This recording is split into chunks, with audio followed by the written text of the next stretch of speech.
সুপ্রিয় দর্শক শ্রোতা, আমি নিজামুল হক বিপুল দেশবার্তা টকশো থেকে আপনাদের সবাইকে স্বাগত জানাচ্ছি। যে যেখান থেকে দেখছেন সবার প্রতি শুভেচ্ছা এবং শুভকামনা। যথারীতি আমরা চলে আসছি আজকেও আপনাদের সামনে প্রতিদিন সন্ধ্যার মতো সন্ধ্যা 7টায় আমরা নিয়মিত আসি আপনাদের সামনে একজন অতিথি নিয়ে।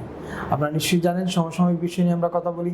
এই মুহূর্তে বাংলাদেশের সবচেয়ে আলোচিত বিষয় হচ্ছে একদিকে আগামী নির্বাচন কি পাতানো হবে, নাকি আসলে লোক দেখানো নির্বাচন, নাকি নির্বাচন করার জন্য একটা নির্বাচন।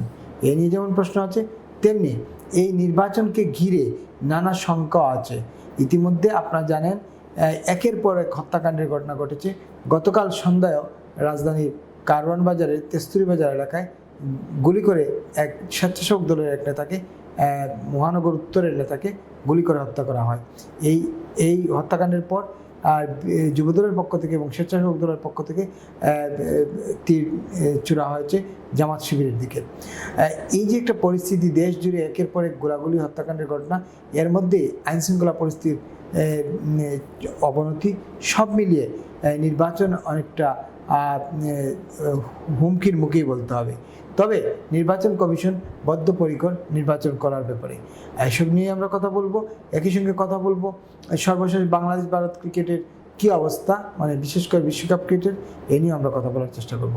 আজকে আমাদের স্টুডিওতে অতিথি হিসেবে আমাদেরকে সময় দিয়ে কৃতার্থ করেছেন দৈনিক দেশবার্তার বার্তা সম্পাদক হাসান শাফি। হাসান শাফি, আপনাকে স্বাগত দেশবার্তা টকশোতে। নিশ্চয়ই ভালো আছেন? জি, আপনাকেও ধন্যবাদ আমাকে আমন্ত্রণ জানানো। হাসান শাফি, প্রধান নির্বাচন কমিশনার আজকে তার দপ্তরে প্রবেশের আগ মুহূর্তে সাংবাদিকদের মুখোমুখি হয়েছিলেন। সাংবাদিকরা নানা বিষয়ে কথা বলেছেন, তবে একটি বিষয়ে খুব গুরুত্ব দিয়ে সাংবাদিকরা প্রশ্ন করেছিলেন যে বিগত সময়ে যে নির্বাচন হয়েছিল সেই নির্বাচনের মতোই এই নির্বাচন অনুষ্ঠিত হবে কিনা, অর্থাৎ পাতানো নির্বাচন কিনা।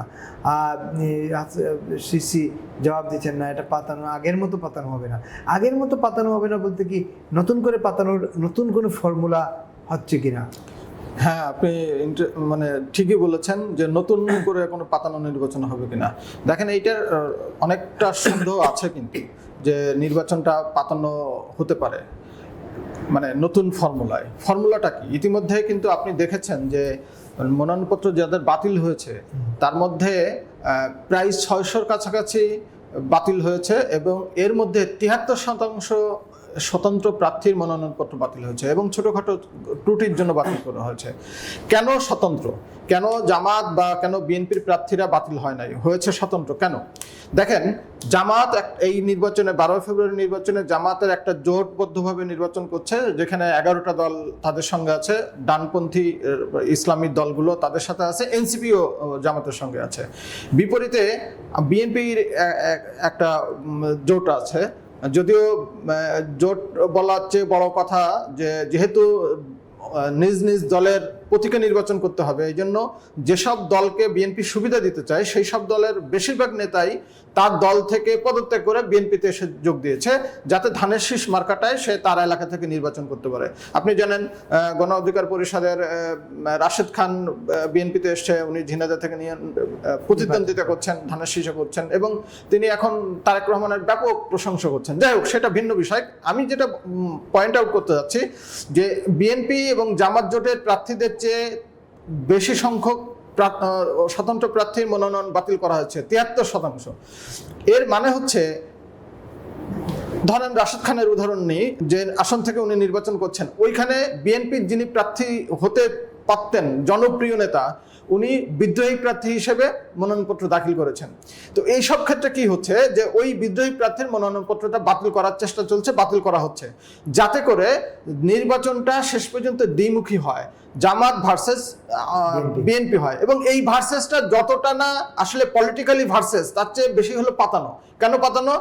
এরা উপরে উপরে নির্বাচনের একটা প্রতিদ্বন্দ্বিতামূলক নির্বাচন হচ্ছে, এইটা দেখানোর জন্য ওর বিরুদ্ধে, এর বিরুদ্ধে ভয়েস রেজ করবে, কথা বলবে, পাল্টা কথা বলবে, সমালোচনা করবে, যাতে মানুষ মনে করে যে একটা ভাইব্রেন্ট নির্বাচন হচ্ছে।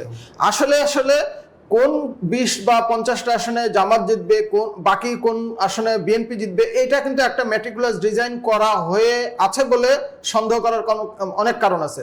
যেহেতু স্বতন্ত্র প্রার্থীদেরকে তারা নির্বাচনের বাইরে রাখতে যাচ্ছে এবং ইলেকশন কমিশন সেখানে ওইভাবেই প্লে করছে, যে কারণে উনি বলেছেন যে এবারে নির্বাচনটা পাতানো হবে না, মানে আগের মতো পাতানো হবে না। তার মানে ওই 2014, 18, 24-এ যে ফরম্যাটে নির্বাচন ছিল, অনকা এটা পাতানো নির্বাচন, এক এক ধরনের জিনিস সামনে আসছিল, কখনো বিনা প্রতিদ্বন্দ্বিতায়, কখনো রাতের ভোট।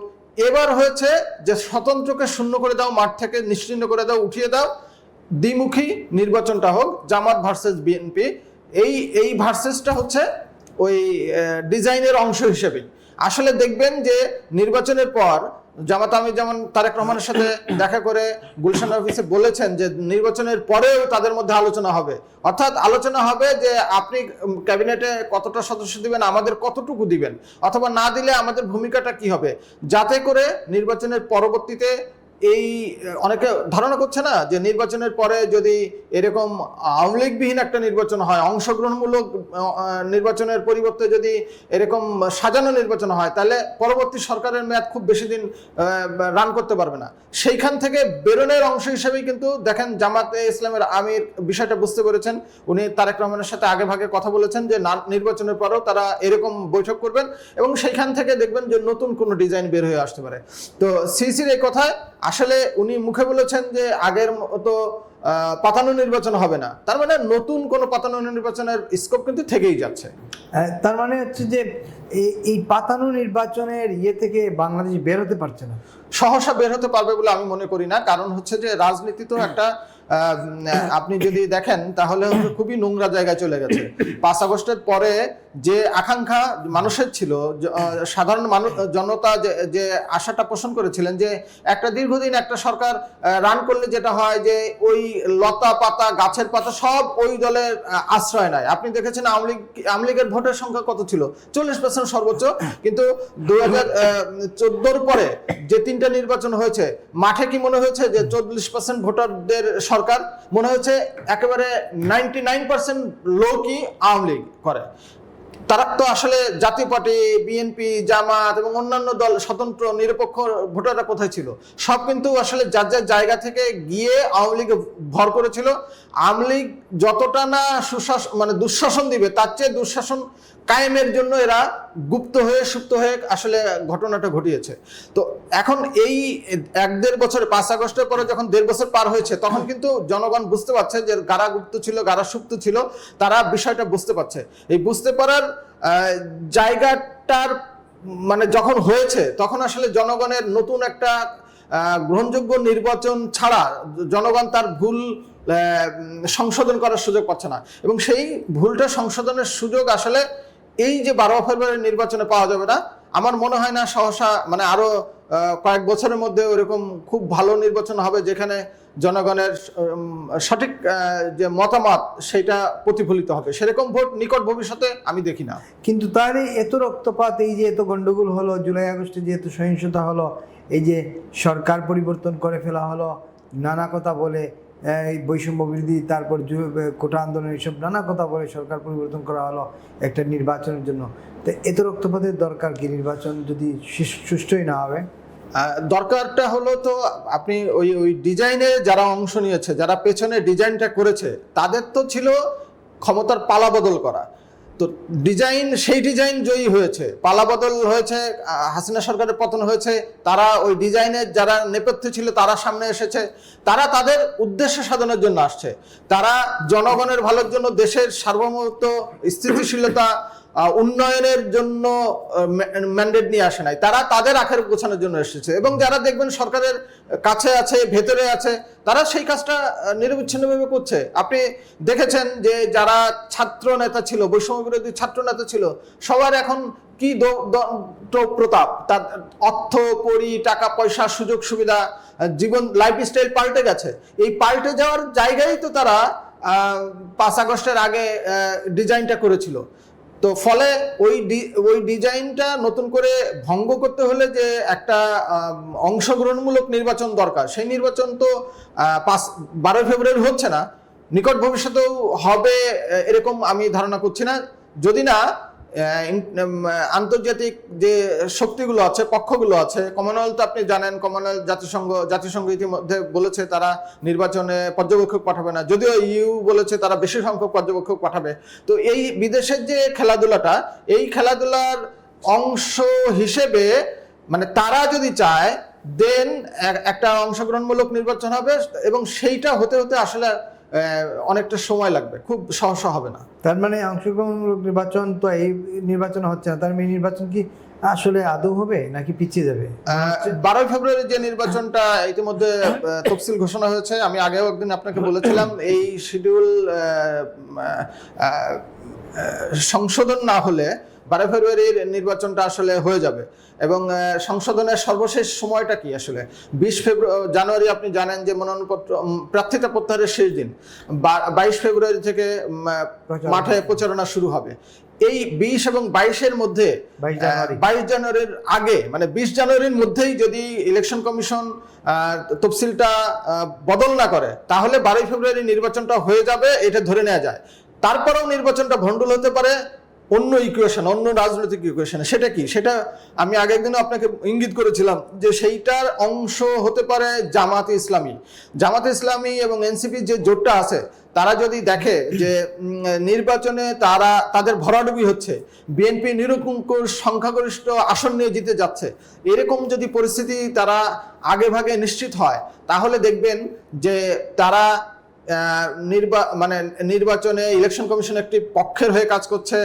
নির্বাচন সুষ্ঠু হওয়ার জন্য যে আইন শৃঙ্খলা পরিস্থিতি ভালো হওয়া দরকার সেইটা এখনো হয়নি, এরকম নানা রকম সমস্যার সামনে তুলে ধরে তারা আসলে নির্বাচন থেকে বেরিয়ে গেলে যেটা হবে যে শুধু বিএনপির প্রার্থীরা মাঠে থাকবে নির্বাচনে। তারা যদি বয়কট করে ওই দলগুলো, জামাত এবং ডানপন্থী দলগুলো যদি নির্বাচনে না যায়, সেক্ষেত্রে নির্বাচন হয়ে যাবে অর্থহীন। সেক্ষেত্রে কমিশন বাধ্য হবে নির্বাচনটা ভণ্ডুল করে দিতে। তারা দৈব দুর্বিপাক এবং আইন শৃঙ্খলা পরিস্থিতির দিয়ে নির্বাচনটা স্থগিত করতে পারে।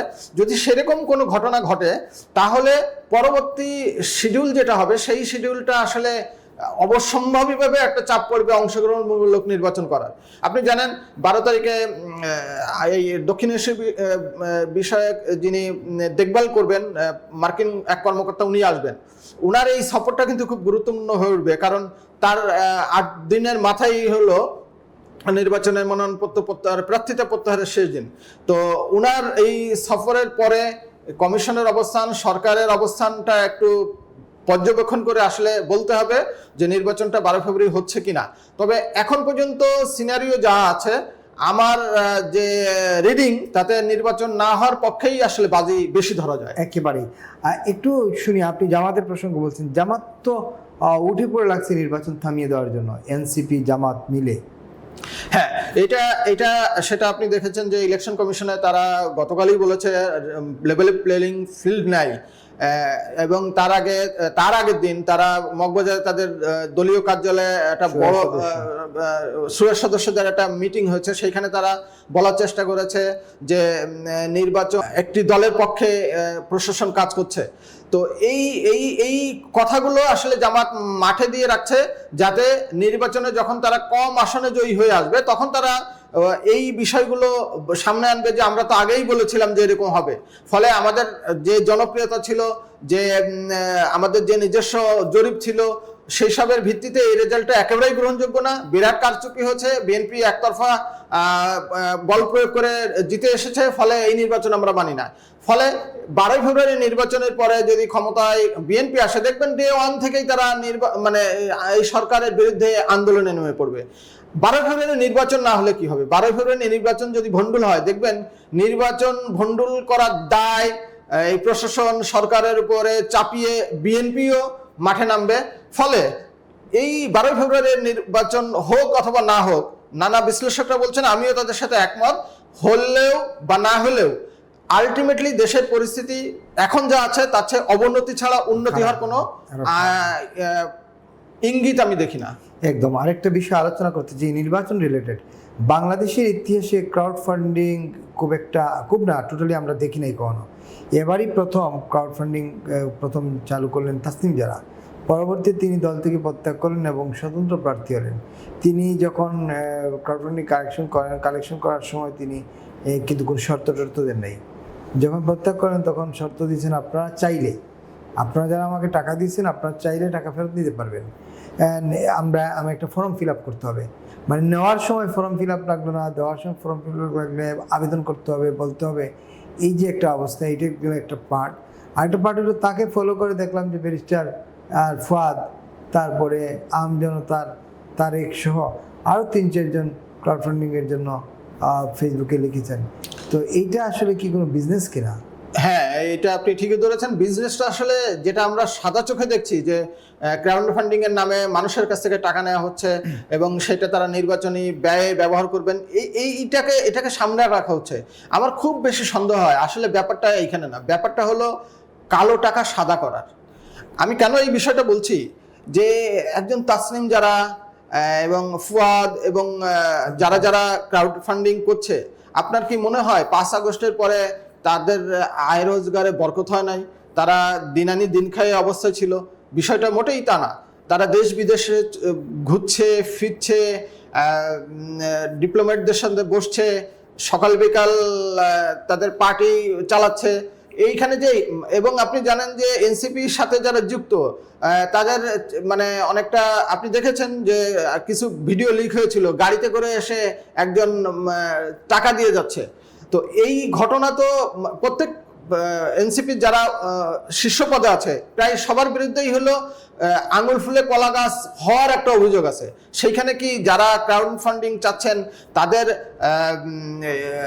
দৃশ্য তো তারা একটু ক্লিন ইমেজের, সেইটাকে পুঁজি করে আসলে তারা ক্রাউড ফান্ডিং এর আবেদনটা জনগণের কাছে করছেন এবং বোকা জনগণ যার যার মতো করে এক পিস না ভেবে তাকে টাকা দিচ্ছে। দেখলেন 3 দিনের মধ্যে 7 দিনের মধ্যে 47 লাখ হয়ে যাচ্ছে। এটা তারা ঘোষণা করছেন যে 47 লাখ প্লাস হয়েছে, আসলে আরো কত হয়েছে সেটা তো আমরা জানি না। আর এই গত 15-16 মাসে তারা আন্ডারহ্যান্ড যে ইনকাম করেছেন সেই টাকাটা তো আপনাকে দেখাতে হবে যে এইটাতে সাদা টাকা। এইটার অংশ হিসেবে আসলে আমার মনে হচ্ছে কালো টাকা সাদা করার একটা বাণিজ্য এখানে আছে। এবং নতুন করে 47 লাখ 20 লাখ 50 লাখের যে কথাটা বলা হচ্ছে, আসলে সাধারণ মানুষ যদি তাদের টাকা দিয়ে থাকে বিকাশে, রকেটে, অ্যাকাউন্টে, তাহলে আপনার কি মনে হয় যে সাধারণ মানুষ এত আরামে আছে যে 5,000 টাকা তাসনিম জারের অ্যাকাউন্টে দিয়ে দিল? মানে এইটা খুব বিশ্বাস করার খুব সঙ্গত কারণ নাই। আর যেটা আপনি বললেন যে এই টাকা ফেরত নেওয়ার ব্যাপারে তারা একটা ফর্ম দেওয়ার কথা বলছে, রেজিস্ট্রেশন করতে হবে, দেন দিবে। আসলে ব্যাপারটা হয় কি যে আপনি যখন কাউকে টাকা পাঠান তখন কিন্তু একটা অটোমেটিক একটা রিসিট কিন্তু আপনার মোবাইলে বিকাশে এতে থাকে, ব্যাংকে পাঠালেও সেটা থাকে। এখন যে ফরম্যাটের কথা তারা বলছে, তারা এই রিসিটটা তো যে যে টাকা দিয়েছে তার কাছে আছেই। উনি শুধু বলতে পারতেন যে যে নাম্বার থেকে আপনারা যে নাম্বার থেকে আমাকে বিকাশ করেছেন বা রকেট বা নগদে পাঠিয়েছেন বা রিসিভ করেছেন, সেইটা ছবি তুলে সেই নাম্বারটাই আমাকে কনফার্ম করেন, আমি এই নাম্বারে টাকাটা ফেরত পাঠাবো। এই সহজ পন্থায় উনি যান নাই, উনি ওই আমলাতান্ত্রিক জটিলতার মধ্যে ফেলেছেন। আসলে উনি যতটা না টাকা মানুষকে ফেরত দিতে চান তার চেয়ে প্রচারণাটা বেশি চান, এবং এইটাকে বলে হলো সূক্ষ্ম চতুরতা উনি করছেন টাকা ফেরত দেওয়ার বিষয়ে। মানে ক্রাউড ফান্ডিং কি বাংলাদেশে বৈধ কিনা এটা একটু যদি আসলে মানে বাংলা নির্বাচনের আইন অনুযায়ী এই ফরম্যাটটা আসলে আরপিও এর মধ্যে কোথাও নাই। মানে এইভাবে যে টাকা সংগ্রহ করা যায় এটাকে বাধা দিতে হবে, সম্ভবত ইলেকশন কমিশনে যারা কাজ করেন, আইন নিয়ে কাজ যারা করেছেন তাদের মধ্যে এই ব্যাপারটা ছিল না।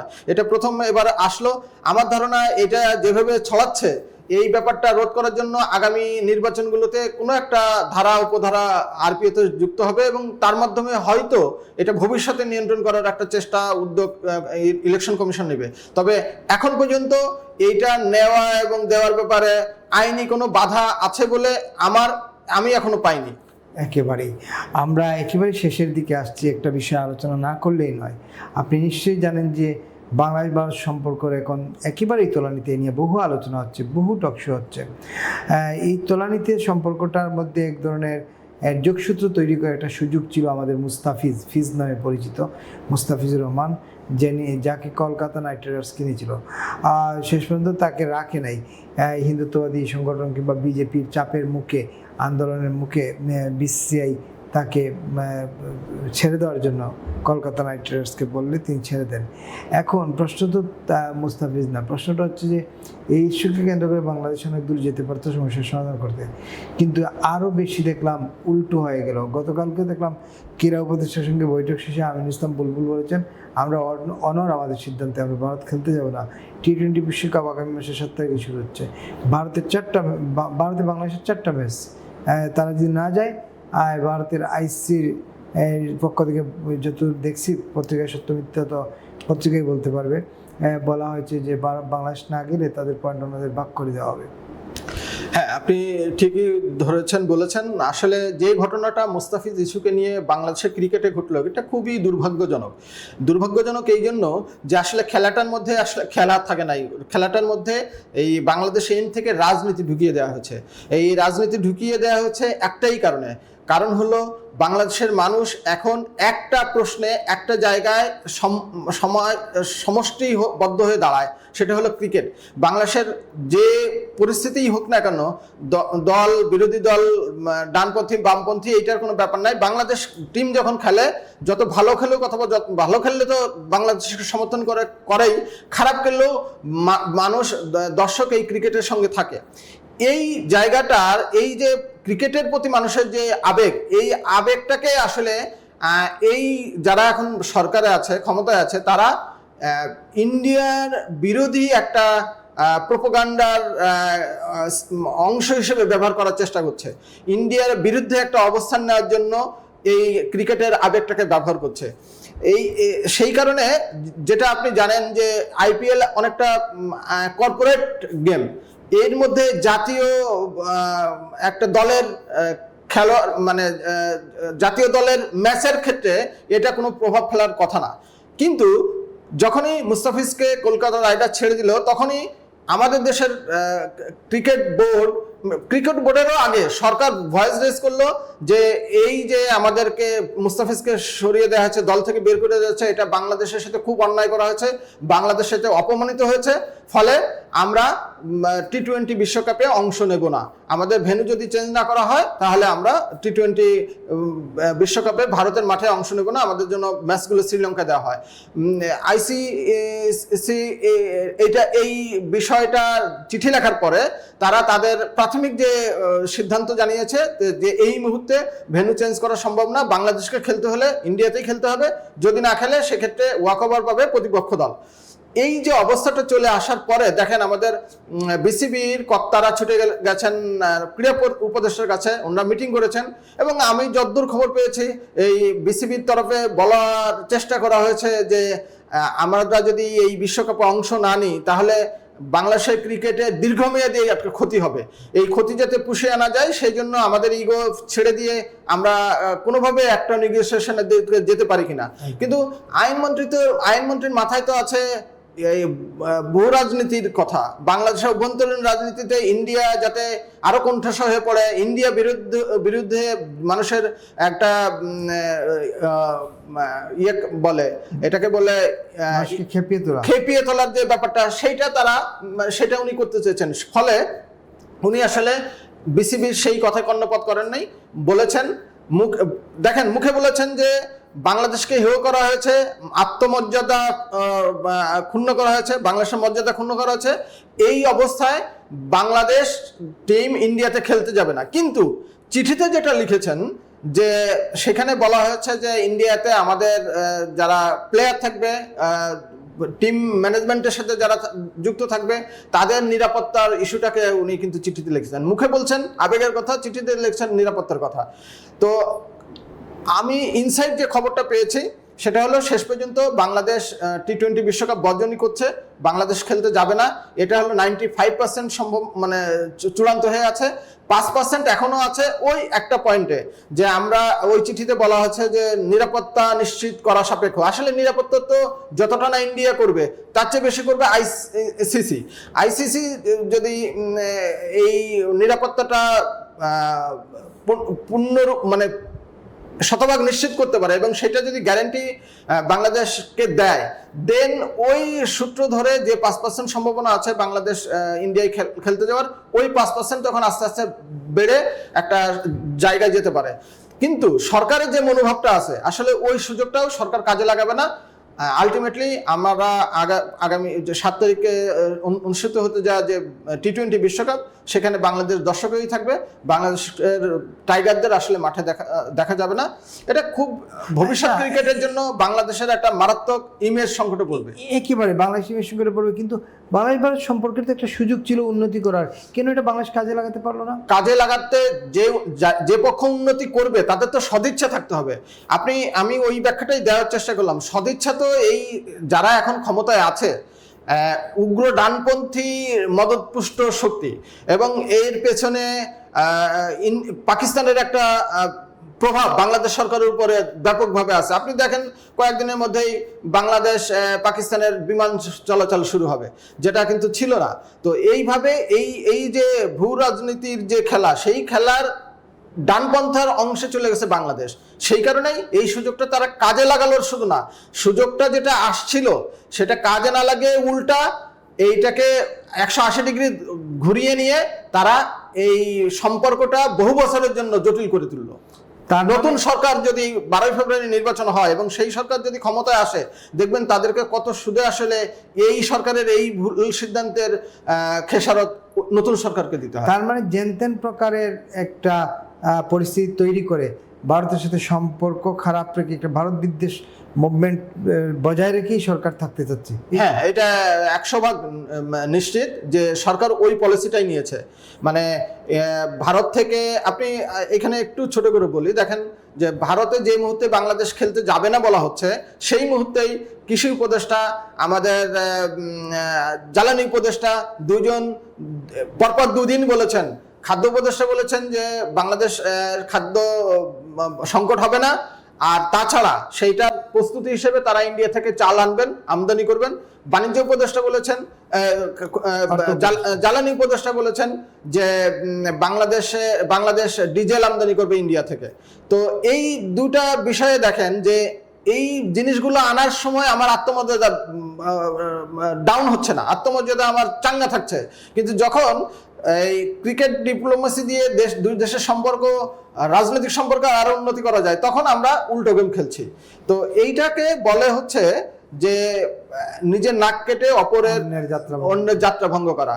আমরা ক্রিকেটের নাক কাটছি, এবং এই আমাদের ভবিষ্যৎ ক্রিকেটের জন্য যে পরিস্থিতিটা তৈরি হলো, আমি যেমন বললাম যে নতুন সরকারের জন্য সেটা একটা চ্যালেঞ্জ হবে, এই পুরনো জায়গায় আমাদের ক্রিকেট ডিপ্লোমেসিকে নিয়ে যাওয়া।